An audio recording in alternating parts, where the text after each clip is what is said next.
வாழ்க வையகம், வாழ்க வையகம், வாழ்க வளத்துடன் உலகெங்கும் இருக்கும் நம்ம குடும்பத்தினருக்கு டாக்டர் டிவைன் தினேஷின் அன்பான வணக்கங்கள். சரி, ஏப்ரல் மாதம் ராசி பலன்கள் பார்க்க போகிறோங்க. சரிங்களா, ராசி இல்லை லக்னம். ஓகே, லக்னத்தை வச்சு பாருங்கள், ஒன்று ஈஸி. இப்போ லக்னம்னா உங்கள் கட்டத்தில் லா எங்கே போட்டிருக்குன்னு பாருங்கள், அதுதான் லக்னம். அது ஒன்றும் பர்ஃபெக்டாக வேலை செய்யும். அதை வச்சு பார்க்கும்போது ஒன்றும் பர்ஃபெக்டாக வேலை செய்யும். சரி, இந்த ஏப்ரல் மாதம் என்னென்ன சிறப்பு? ஏப்ரல் தான் தமிழர்களுக்கான மந்த்தே. ஏன்னா நம்ம தமிழ் புத்தாண்டு ஏப்ரல் 16.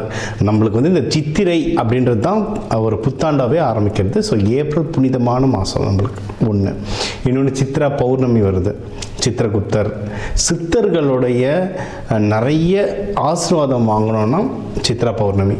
சித்திரை திருவிழா, மதுரை குலுங்கன்ற மாதிரி ஃபுல் சித்திரை திருவிழா வருது. ஸோ இந்த ஏப்ரல் மாதம் வந்து ஒரு புனிதமான மாதம். ஓகேங்களா, இந்த புனிதமான மாதத்தில் நம்ம ராசிக்கு எந்தெந்த விஷயங்கள்லாம் ரொம்ப சாதகமாக இருக்குது, எதுலலாம் நல்ல வாழ்க்கையில் முன்னேறலாம், வேறு எந்தெந்த விஷயத்தில் நான் கொஞ்சம் கவனமாக இருக்கணும், என்னென்ன வழிபாடுகள் பண்ணணும் அப்படின்றத நம்ம ஒவ்வொன்றா பார்த்துட்டு வருவோம். இது கூடவே இந்த பண்டிகைகள், இந்த முக்கியமான நாட்கள், இந்த பௌர்ணமி, அமாவாசை இதையும் கலந்து சொல்கிறேன். அதுக்கேற்ற வழிபாடுகள் பண்ணிட்டு வர இந்த ஏப்ரல் மாதம் நம்மளுக்கு ஒரு சிறப்பான மாதமாக அமையும். சிம்ம ராசி, சிம்ம லக்னம் எப்படி இருக்குது நம்மளுக்கு? நம்ம கஷ்டமாக நீங்கள், அதனால் நம்மளுக்கே தெரியும் என்ன டஃப்ன்ட்டு. ஆனால் நல்ல விஷயங்கள் நிறைய இருக்குது. ஃபஸ்ட்டு நம்ம அதை மாதிரிலாம் கான்சன்ட்ரேட் பண்ணுவோம். அதில் ஜெயிச்சிட்டோன்னாவே நம்ம எல்லாத்தையுமே ஜெயித்த மாதிரி தான். சரிங்களா, எதுலலாம் நல்ல விஷயங்கள் ரொம்ப நல்லாயிருக்கு அப்படின்னா, முன்னாடி நம்ம சொன்னது தான் இன்வெஸ்ட்மெண்ட் பண்ண ஆரம்பிங்க. கையில் எவ்வளோ காசு இருக்கோ பரவாயில்ல. நிறைய பேர் வந்து என்கிட்ட காசு இல்லை எப்படி சாப்பிட்றீங்க, எப்படி ட்ரெஸ்ஸு போட்டுருக்கோம் அப்படிலாம் இல்லை. ஏதோ ஒரு விதமான கையில் காசு இருக்குல்ல, அந்த காசை வச்சு இன்வெஸ்ட்மெண்ட் பண்ணு. அவங்கவுங்க பொருளாதாரம் பொறுத்த வரைக்கும் சரிங்களா, யாருமே ஏழை பணக்காரன் இல்லை. அது அவன் மைண்ட் செட்டை பொறுத்து தான். சில பேருக்கு வந்து 10,000 ரூபாய் இருந்தாலே பணக்காரனாக ஃபீல் பண்ணுவாங்க. சில பேர் 10 கோடி இருந்தாலே முன்னந்தளவு கையில் காசு இல்லைன்னு ஃபீல் பண்ணுவாங்க. அது அவங்களோட நிலைமையை பொறுத்து. ஸோ உங்கள் கையில் என்ன காசு இருக்கோ அதை இன்வெஸ்ட்மெண்ட் போடுங்க. இப்போ போடுற காசு வளர ஆரம்பிக்கும். ரொம்ப சிம்பிள், போடுற காசு இப்போ வளர ஆரம்பிக்கும். அதனால் சின்ன இதான் ஒரு நல்ல கரெக்டான இடத்துல நகைச்சீட்டு போடுறதோ, இல்லை நகைச்சீட்டு போடுறது இப்போ பயமாக இருக்குன்னா ஸ்டாக் மார்க்கெட் போடுறதோ, இல்லை இப்போ உலகத்தில் அங்கங்கே ஏற்கனவே நிறைய போர் பதட்டங்கள் நடந்துட்டுருக்கு. அதுக்கெல்லாம் மெயின் காரணம் சிம்மம் தான். சிம்மத்தில் கேது, சிம்மத்தோட சனி தொடர்பு, அதுதான் இவ்வளோ போர் பதட்டத்துக்கும் காரணம். ஸோ எனக்கு ஸ்டாக் மார்க்கெட் எப்படி ஏறும் எப்படி இறங்கும்னு தெரியலன்னு பயந்திங்கன்னா நகை வாங்குங்க, தங்க நகை, சின்ன காயினாவோ எப்படியோ ஒரு விதத்தில் இன்வெஸ்ட்மெண்ட் ஆரம்பிச்சிடும். உங்களுக்கு ரொம்ப சந்தேகம் இருந்ததுன்னா ஜாதகம் பார்த்துட்டு நம்ம வந்து உங்களுக்கு எதில் இன்வெஸ்ட்மெண்ட் பண்ணால் கரெக்டுன்றதை பார்த்துட்டு நம்ம இன்வெஸ்ட்மெண்ட் பண்ணால் தாராளமாக ஜெயிச்சிடலாம். சரிங்களா, இது ஒன்று இன்வெஸ்ட்மெண்ட். அப்படி இன்வெஸ்ட்மெண்ட் இல்லை கூட யாரும் ரொம்ப நாள் வண்டி வாங்காமல் இருக்கேன்னு ஆசைப்பட்டீங்கன்னா வண்டி வாங்கலாம்.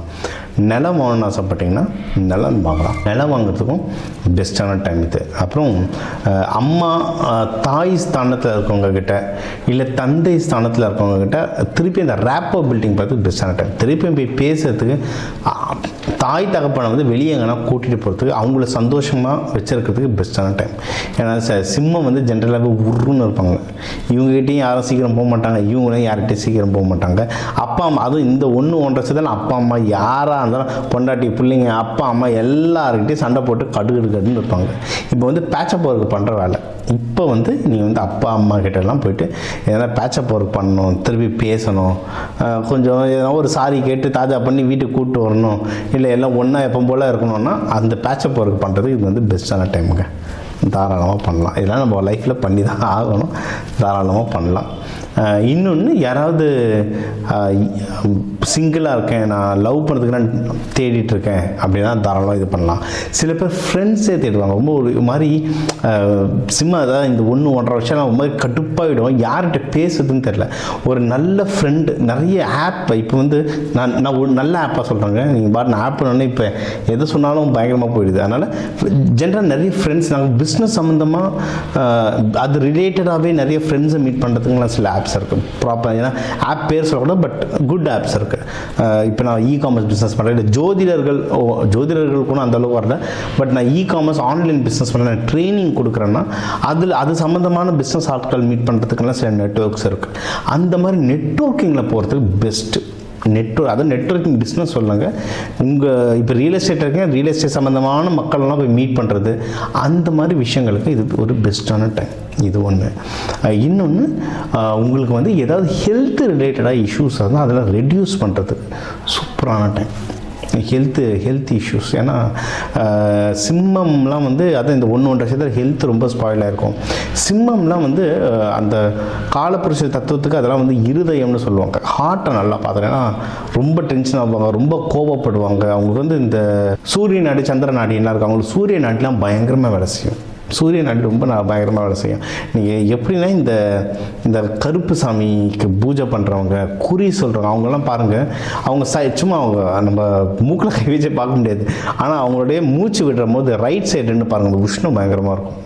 அந்த சூரிய நாடின்றது தான் உங்களுக்கு ஜாஸ்தியாக ஓடும். சிம்மத்துக்கும் ஜென்ரலாக சூரிய நாடி அதிகமாக ஓடும். சூரிய நாடி அதிகமாக ஓடிச்சுன்னா லைட்டாக இதயம் இஷ்யூஸ் வரும். எல்லாருக்கும் கிடையாது, சில பேருக்கு. அப்படின்னா என்னென்னா இது பயம்படுத்துறதுக்கு இல்லை, சந்திர நாடி நீங்கள் ரெகுலராக ஆக்டிவேட் பண்ணிக்கிட்டே இருக்கும். யாருக்காவது உங்களுக்கு நல்ல யோகா பிராணாயாமம் தெரிஞ்சால் அந்த முத்திரை வச்சுட்டு 2 நாடியும் ஆக்டிவேட் பண்ணிகிட்டே இருந்தீங்கன்னா உடம்போட ஹெல்த்தை மெயின்டைன் பண்ணலாம். இல்லை நான் எப்பவும் போல் அதுவாக வருது, அதுவாக உள்ளே காற்று போகுது, அதுவாக வெளியே காற்று வருதுன்னா ரொம்ப கஷ்டம். யோகா பண்ணுங்கள், மூச்சு பயிற்சி பண்ணுங்கள். அது நம்ம வந்து யோகா மூச்சு பயிற்சி எது அசால்ட்டாக நினச்சிட்ருக்கோம். அது வந்து உங்கள் சூரிய நாடி சந்திர நாடி ஆக்டிவேட் பண்ணுறது. அதை ஒழுங்காக நீ ஆக்டிவேட் பண்ணாலே ஹெல்த் ரிலேட்டடாக இருக்கிற இஷ்யூஸ் ரொம்ப கம்மியாகும். நீங்கள் ஹெல்த்து உங்களுக்கு வந்து இது எல்லாமே இது ஒன்றோட ஒன்று கனெக்ஷனுங்க. நம்ம இது சொல்லுவோம், இந்த அஸ்ட்ராலஜின்றது மாஸ்டர் ஆஃப் ஆல் சப்ஜெக்ட்ஸ். அதாவது உலகத்தில் என்னென்ன இருக்கோ அது எல்லாமே அஸ்ட்ராலஜிக்கில் வந்துடணுவாங்க. உங்களுடைய ஹெல்த் சரியாயிடுச்சுன்னா உங்களுக்கு பணம் சம்மந்தமான பிரச்சனைகள் கம்மியாகும். ட்ரை பண்ணி பாருங்கள். ஹெல்த்து சரியாச்சுன்னா பணம் சம்மந்தமான பிரச்சனைகள் கம்மியாகும், எதிரிகள் சம்மந்தமான பிரச்சனைகள் கம்மியாகும். நீங்கள் நல்லா பாருங்கன்னா, பெரிய பணக்காரர் அவர் பண்ணுற தொழிலுக்கு நிறைய எதிரிகள் இருப்பாங்க, ஆனால் சமாளிச்சுக்கிட்டே வருவார். 2000 கோடி ஏமாற்றிட்டு போய் உக்காருவார். அவரை யாரும் டச் பண்ண முடியாது. நம்ம விவசாயிங்க 20,000த்துக்கு கடன் வாங்கிட்டு அவமானத்தில் எதனா சாப்பிட்ருவாங்க. இன்றைக்கி அது நடந்துகிட்ருக்கு. நான் ப்ராக்டிக்கல் எக்ஸாம்பிளாக சொல்லிக்கிட்டு இருக்கேன். அப்படின்னா என்னென்னா, உங்கள் பணம் அதிகமாக எதிரிகள் பலம் இழப்பார்கள். இதெல்லாம் ஒரே வீடு கனெக்ஷன். ஆமாம், உங்களுக்கு எதிரிகள் தொல்லை இருக்குன்னா நல்லா சம்பாதிக்க ஆரம்பிங்க, அவங்க தானும் சைலண்ட் ஆகிடுவாங்க. செஞ்சு பாருங்கள். அதே மாதிரி ஹெல்த்து வந்து ரொம்ப முக்கியம், சரிங்களா? நீங்கள் வந்து அடுத்து தொழில் யாராவது பண்ணுறீங்கனாலும் தொழில் முன்னேற்றங்கள் ஆகிட்டதுக்கும் எக்கச்சக்கமான வாய்ப்புகள் இருக்குது. அதுவும் நீங்கள் எதனா வெளிநாட்டில் அனுப்புகிறீங்கன்னா தாராளமாக நீங்கள் பண்ணலாம். தொழில் முன்னேற்றத்துக்கு வந்து சூப்பராக இருக்க வாய்ப்புகள். சுப நிகழ்ச்சிகள் வந்துக்கிட்டே இருக்கும் சார். ஏன்னா அந்த தொழிலையும் ப்ராஃபிட் நல்லா வரும்.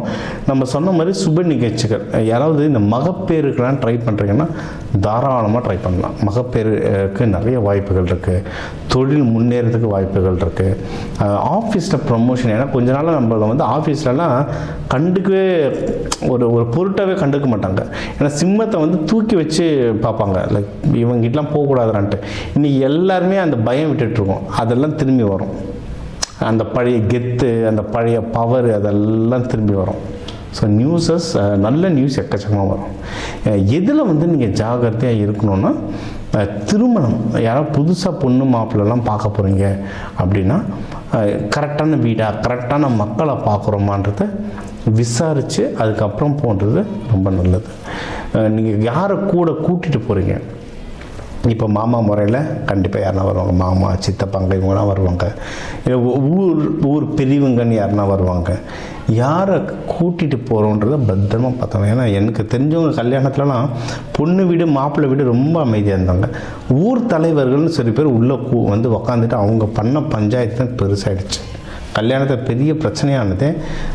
ஊருக்காரங்க வந்து ஊருக்கு இந்த செய்முறை செய்யணும், ஊருக்கு செய்முறை செய்யணும்னா சொன்னாங்க. அதெல்லாம் சிட்டியில் இருந்தவங்களுக்கு வந்து சிட்டியில் புதுசாக பொண்ணு எடுக்கிறாங்க, அவங்களுக்கு வந்து இது என்னது, இது ஒன்றுமே புரியலையன்ற மாதிரி இருந்தது. யாரும் தப்பு கரெக்டாக சொல்ல முடியாது. அந்த பழக்க வழக்கங்கள் டிஃப்ரெண்ட்டாக இருக்கும். ரொம்ப டிஸ்டர்ப் ஆகிடுவாங்க. இது என்ன புதுசாக இருக்குது, அதான் கடைசி நேரத்தில் சொல்லும்போது புதுசாக இருக்குன்ட்டு டிஸ்டர்ப் ஆகிடுவாங்க. இது வந்து இந்த மாதிரி யாராவது தேவையில்லாமல் உள்ளே வந்து குழப்புவாங்க. அதனால் அதான் முன்னாடி சிம்ம ராசி லக்னம்னாவே தெரியும். இப்போதைக்கு கல்யாண விஷயத்தை ஏமானா உள்ளே குழப்புவான்னு தெரியும்.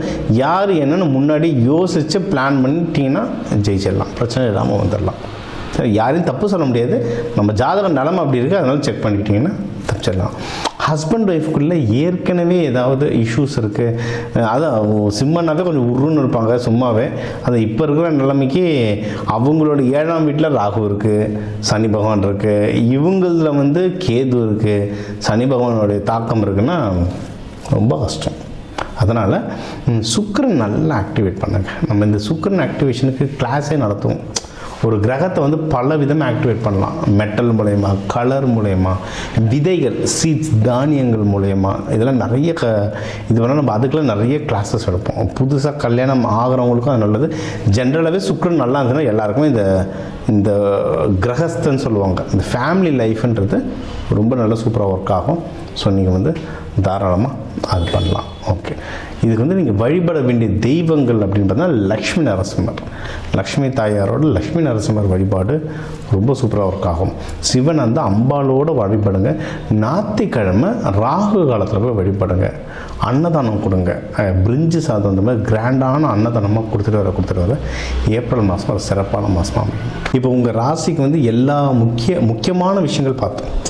ஓவராலாக எப்படி இருக்கும், கல்யாணம் யாருக்கு, வேலை, மகப்பேறு, கடன், கொடுக்கறது வாங்கிறது, தொழில் யாருக்கு அமையும், ஆஃபீஸில் ப்ரமோஷனுக்கு அமையும், வெளிநாடு போகிறது, உடல் உபாதைகளில் எப்படி சரி பண்ணுறது, என்னென்ன வழிபாடுகள், எந்தெந்த தெய்வங்கள் எந்தெந்த நாளில் வழிபாடு பண்ணுறது, இது எல்லாமே நம்ம வந்து முக்கியமாக ஒரு ஓவராலாக எல்லாத்தையும் நம்ம பார்த்தோம். சூப்பர். இப்போ அதான் 12 ராசி, ஒரு 12 கோடி தமிழர்கள் இருக்கும். ஒரு ராசியும் ஒரு கோடி பேருக்கு பொதுவாக சொல்லியிருக்கோம், பொது பலனாக சொல்லியிருக்கோம். இதுவே ஒர்க் ஆகும். ஒன்றும் ஸ்பெசிஃபிக்காக இல்லை, எனக்கு இது பத்தலை, எனக்கு ஒன்றும் கிளாரிட்டி வேணும், இல்லை நீங்கள் சொல்கிறது சிலது எனக்கு நடக்கலை அப்படின்னா நீங்கள் வந்து உங்கள் ஜாதகத்தை வச்சு தான் பார்க்கணும். சரிங்களா? ஒன்று உங்கள் ஏன்னா தனிப்பட்ட ஜாதகத்தை வச்சு கிரக நிலைகள் மாறும்ல, அப்போது அதை வச்சு தனிப்பட்ட ஜாதகம் வச்சு பார்க்கணும். இது ஒன்று. இன்னொன்றுங்க, ஜாதகம்ன்றது ப்ரெடிக்ஷன். இது நடக்கும், இதெல்லாம் நடக்க வாய்ப்புகள் இருக்குன்ற ஒரு கால்குலேஷன், இதுதான். ஓகேவா? இதை தாண்டி நமக்கு வந்து இந்த கிரகங்களோட எப்படி நம்ம வந்து ஒரு அலைன்மெண்ட்டுன்னு சொல்லுவாங்க, அவங்களுடைய வேவ் லென்த்தில் நம்ம அலைன்மெண்ட் ஆகிட்டோம்ல, அவங்க போக்குலேயே நம்ம போயிடணும்னா ஜெயிச்சிடலாம். இப்போ சனி பயிற்சி நடக்குதுன்னா அப்போ அந்த சனி தாக்கம் குறைக்கிறதுக்கு என்னென்ன, இப்போ நான் வந்து தெய்வ வழிபாடுகளாக சொல்லியிருக்கேன். ஆனால் இதை தாண்டி நிறைய இருக்குது. விதைகள், கலர் தெரப்பி, அரோமா தெரப்பி, நறுமணங்களை வச்சு அவ்வளோ விஷயம் நம்ம சாதிக்கலாம். அதனால தான் கோவிலில் சாமிக்கெலாம் பூலாம் கொடுக்குறோம், நறுமணத்துக்கு எது கொடுக்கணும். ரொம்ப பெரிய ஆளுங்க போது நிறைய இந்த எசென்ஷியல் ஆயில்னு தருவாங்க, அரோமா தெரப்பின்னு, நறுமணங்களை வச்சு நிறைய மேஜிக் பண்ணலாம். விதைகள், கோவிலில் வந்து ஒரு சாமியை பிராண பிரதிஷ்டம்னு சொல்லுவோம். அந்த சாமியை பிரதிஷ்டம்னா கீழே நவதானியம் கொட்டுவோம். எதுக்கு நவதானியம்? அந்த நவகிரகங்களுடைய சக்தியும் உள்ளே இறங்கும். அப்போ அதை நமக்குள்ளே எப்படி கொண்டு வரது? விதைகள் மூலமாக பயிற்சிகள். கலர், ஒரு கலர் ஒரு கிரகம், எந்த கலரை போட்டால் இப்போ என் கிரகத்துக்கு எது வேலை செய்யும், இந்த மாதிரி விஷயங்களை நிறைய பயிற்சிகளாக சொல்லித்தரேன். எக்கச்சக்க பயிற்சிகளாக சொல்லிட்டோம். அதாவது ஒரு ஜோதிடத்தை நான் கேட்டேன், அவர் கல்யாணம் நடக்கும்னாரு, அவர் சொன்னதுனால நடக்கும்னா அப்படிலாம் நடக்காது. அதுக்கான சாத்தியக்கூறு இருக்குது, அதுக்கான முயற்சி எடுக்கணும். முயற்சி கூட அது நடத்துறதுக்கான சில சப்போர்ட்ஸ் நம்ம எடுத்துக்கணும். இந்த பயிற்சிகள் பண்ணணும், இந்த கோவில்கள் பண்ணணும். கோவில் சாமி ஒன்று கூட ஒன்றும் சில பயிற்சிகள்லாம் சொல்லுவோம். அதெல்லாம் பண்ண ஒரு இடம் ஏன்னா ஒரு கிரகத்துக்கே எனக்கு சொல்கிறதுக்கு மணிக்கணக்கில் ஆகும். அதனால் எல்லாமே இந்த 8-10 நிமிஷத்துக்குள்ளே அடக்க முடியாது. வேணுன்றவங்க என் நம்பரை கால் பண்ணி உங்களுக்கு கன்சல்டேஷன் எடுத்துக்கோங்க. உங்களுக்கு ஒன்றும் குறிப்பிட்டு சில வழிமுறைகள் சொல்கிறேன். ஒன்றும் குறிப்பிட்ட அட்வான்ஸாக தெய்வ வழிபாடுகள், கையில் என்னென்ன மாதிரி தானியங்கள் கையில் வச்சுக்கலாம், வீடு எந்தெந்த கலரில் இருந்தால் நீங்கள் கேட்குற விஷயங்கள் மாறுன்றதுல வாஸ்து, நியூமராலஜிலாம் கலந்து சொல்கிறேன்.